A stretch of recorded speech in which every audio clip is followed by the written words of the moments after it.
this over to you. This is our one of our featured authors for our B-Fest event, and you're local? Yes, I'm from Chicago. From Chicago. This is James Kennedy. Help me welcome him. Thank you. Thank you very much. Thank you for coming out or for being randomly snagged and brought into this. I think there's a few enough people that we can all actually know each other's names. I'm James. Who are you? Anastasia? And Ruth and Micaiah? Kaya, sorry. Anastasia, Ruth, Kaya. Nanette. What's that? Nanette. Nanette? Alana. Alana. Oh, yeah, I know you. Thank you for coming. How did you find out about this? I just came to get a magazine and then heard it announced that you were here. This is the second time this has happened to us. I was at your school. And Yeah. How wonderful. that's very strange. You don't have to stay if you don't want to. I'm going to. But please stay if you want to. And what was your name again? I'm Coven. Coven. Yes. Awesome. Great. So I take it that none of you other than Alana have ever heard of this book before. Is that true? Great. Okay. So I'll just give you a quick idea of what it's about. It's a fantasy novel, kind of humorous, like in the style of like. Has anybody ever read Hitchhiker's Guide to the Galaxy? I have. Oh, great. All right. So you're my audience. Forget everybody else. I don't know. Like I'll tell you what it's about. It's about this girl named Jo, who's born in this kind of. She was found in a washing machine when she was a baby. This is Jo. Please take care of her. Beware. But beware. This is a dangerous baby. And the reason that she was thought of as dangerous is that she was actually born in this kind of fantastical metropolis, this kind of urban Narnia called Eldritch City. And when she was born there, it causes half the city to be destroyed, and many people are killed because this evil cult called the Silent Sisters believe that she is a reincarnation of their monster goddess, the all-devouring mother, who they think is going to eat up their city and then eat up the world! So Jo was taken out of that city and brought to our world. But 13 years later, she's brought back. But you can't tell anybody who she really is, or else everybody will turn against her just as it happened when she was a baby and tear her limb from them with their bare hands. So Jo joins this group of knights that her parents have been in called the Order of Oddfish. The name of the book is the Order of Oddfish. Each knight studies some different unusual, ridiculous branch of knowledge. It's like one knight studies unusual smells. One knight studies pointless weaponry. One knight studies the science and art of dithering and wasting time. And Jo falls in love with Eldritch City. She makes friends and enemies. She goes on quests on flying armored ostriches. She makes friends with this group of 3-foot-tall, very well-dressed, very vain, talking cockroach butlers.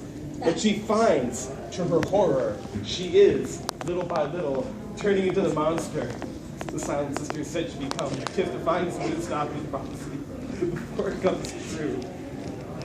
So if like Harry Potter is the boy who lived, Jo LaRouche is the girl who kills! I don't know why I'm bullying you so much. You seem very bullyable. It's all part of my pro-bullying initiative. So anyway, just to give you an idea of what this book is like, what happens in it, I'm going to read a scene from the middle of it. It's a scene in which Jo, she's a squire, which is kind of like a teenage knight in training. Jo and the other squires and knights are going down into the city to hunt for this monster called the Schwenk. And Sir Festus, who's in charge of ludicrous weaponry, thinks it's a perfect opportunity to use some of the weapons from his collection in the hunt. So I'll start here.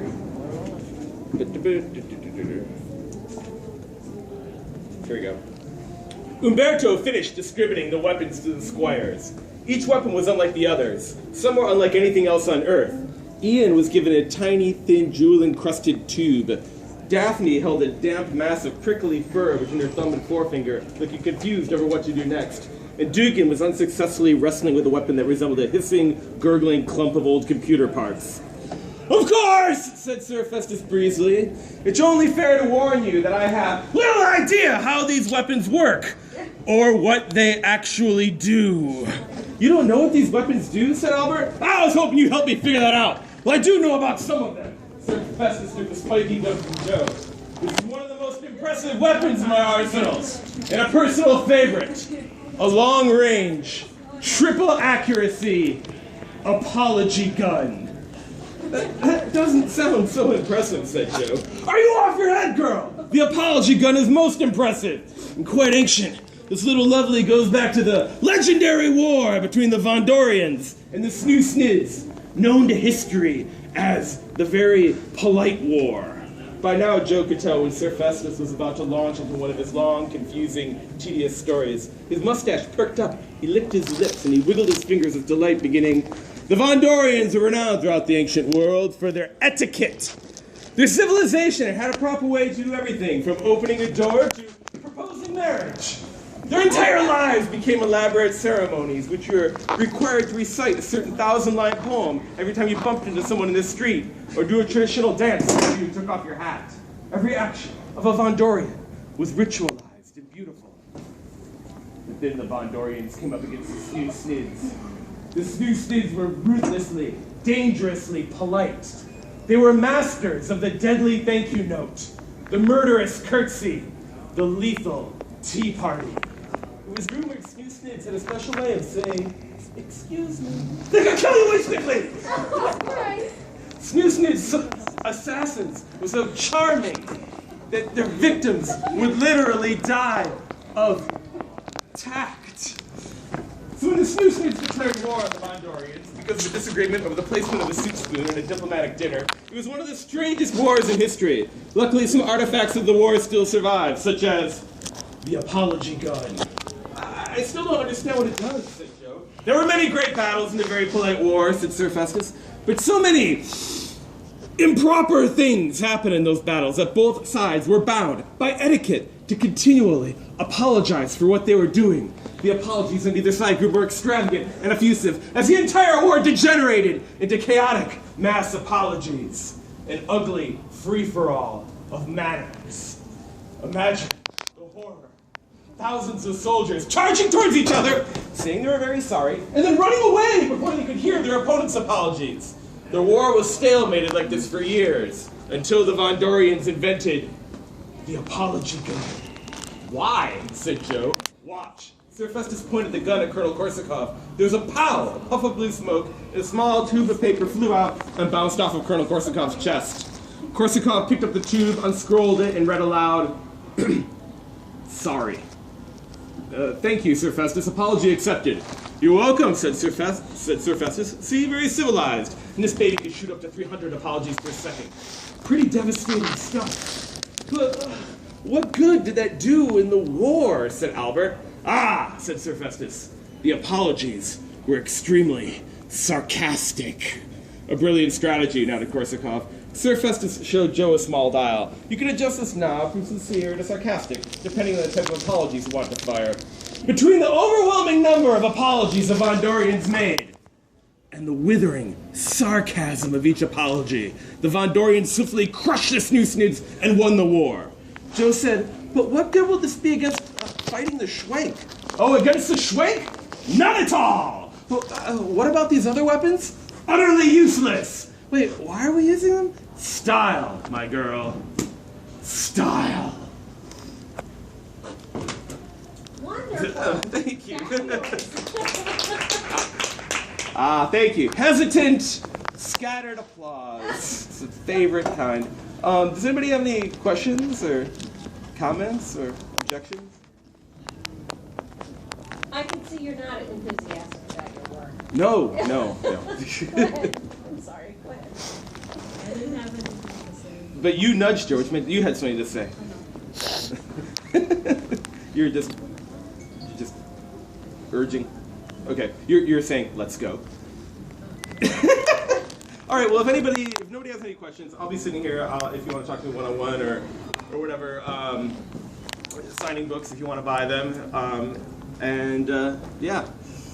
If not, go and sin no more.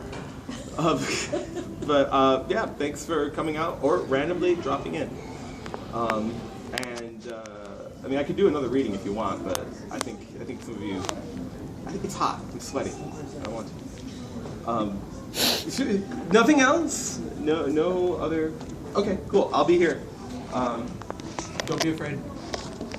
I'm a nice person. Alana knows me. I taught a filmmaking class that she did. Oh, okay. I can talk about one other thing that I do. I do this for the past 5 years. I've been doing this film festival called the 90 Second Newberry Film Festival, which kid filmmakers create movies that tell the entire story of a Newbery-winning book in about 90 seconds. We screen them every year in New York, San Francisco, Chicago, Portland, Philadelphia, Minneapolis, all these other places. The due date is December 15th. If you want to find out more about it, go to 90secondnewberry.com. It's great. Hundreds of people come to these film festivals, and Alana has made a couple movies for it, and they were great. It's great. You should do it. Usually people put like a weird twist on it, like they'll do Charlotte's Web, but do it in the style of a horror movie, or do like I don't know, what's another thing, like A Wrinkle in Time, but do it as like a 1980s sitcom or something. So yeah, it's a lot of fun. You should come to that too. We'll be screening that in February 2017 in Chicago. So those are the two things. 92nd Newbery, order a bodfish. Boom. I have a question. Oh! So, how did Douglas Adams, is he who inspired you to He's write? one of my inspirations. Douglas Adams, The Hitchhiker's Guide to the Galaxy, and Madeleine L'Engle, like A Wrinkle in Time, Roald Dahl, his books, like James and the Giant Peach, things like that. And then older writers like Evelyn Waugh, like Brideshead Revisited, and things like that. Yes. And is this, and you obviously travel to schools and the filmmaking, is that your main? That's my job. That's your job? Yes, I just finished another book, actually 2 books that my agent is showing around right now. So once those are sold, then I will breathe easy for a little while longer. Right, and we will have you come back here when your books are sold. Great. I can't Because wait. this came out, what, 2 years ago? Oh God, more than that, like more than 5 years ago. But I had 2 kids. You did a Yeah. big truck, did you do a big truck book? Is that you? Truck? Yeah. I have no idea what you're talking about. Oh, there was a James Kenedy author who did, because when I was looking you up. Truck? Yeah, a big truck book, but I guess you didn't. No, I did. I like a picture book about trucks. Yeah. No, jeez. It's like somebody's taking your identity, and that's not true. There's a lot of James Kennedys. There's one who's like a right-wing preacher from Florida, and he's dead. And I remember growing up, I would see in the TV guide they'd say James Kennedy at like at 5:30 in the morning on a Sunday, and I thought, like, if I go and I watch a TV, then will I see myself looking at myself, looking at myself, looking at myself? But it was a right-wing preacher from Florida, and he was awful. Well, I did notice the second on Google, but he died like 10 years ago or something. Who? James Kennedy. There was an old guy named James Kennedy. Yeah, that's the right-wing preacher. There's also a billionaire named James Kennedy. I'm not that man either. Yeah. And a jazz instrumentalist and an abstract artist. They're all the false James Kennedys. I'm the real James Kennedy.